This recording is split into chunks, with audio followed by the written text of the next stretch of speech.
మంత్రి పొంగిలేటికి కేటీఆర్ సవాల్. రాజీనామా చేస్తా అని హుంకారాలు చేస్తున్నాడు. నేను చూసిన మంత్రి గారు, నేను అడుగుతా ఉన్నా, నిజంగా నీకు చిత్తశుద్ధి ఉంటే నువ్వు రా, మీరు నేను ఇద్దరం కలిసి హైకోర్టు సీజే దగ్గర పోదాం, వెంటనే సిట్టింగ్ జడ్జితోని ఎంక్వైరీని అడుగుదాం.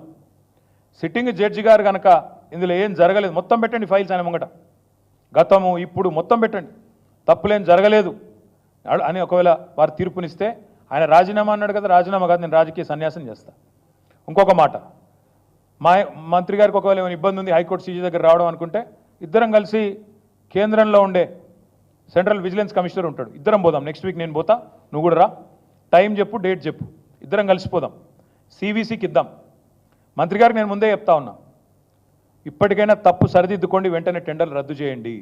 జరిగింది తప్పు, ముఖ్యమంత్రి కూడా నేను చెప్తా ఉన్నా, జరిగింది తప్పు 100%. ఇది ముమ్మాటికి నీకు తెలుసు, ఇరికిపోయినావు అని తెలుసు.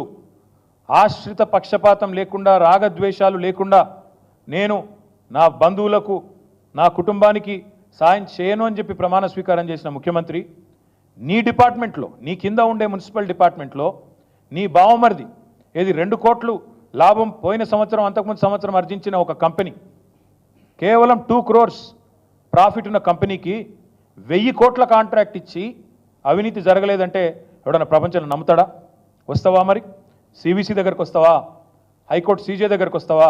నేను వస్తా, డేట్ చెప్పు, టైం చెప్పు, నువ్వే అపాయింట్మెంట్ తీసుకో. మంత్రి గారికి అంత చిత్తశుద్ధి ఉంటే రా, నేను వస్తా, వాళ్ళ విచారణ మొత్తం ఫైల్స్ పెట్టండి. ఇప్పటికైనా ప్రభుత్వాన్ని నేను డిమాండ్ చేస్తున్నా, సిగ్గు తెచ్చుకోండి, ఇంత బరి తెగింపు మంచిది కాదు. మరిన్ని అప్డేట్స్ కోసం మా ఛానల్ని సబ్స్క్రైబ్ చేయండి.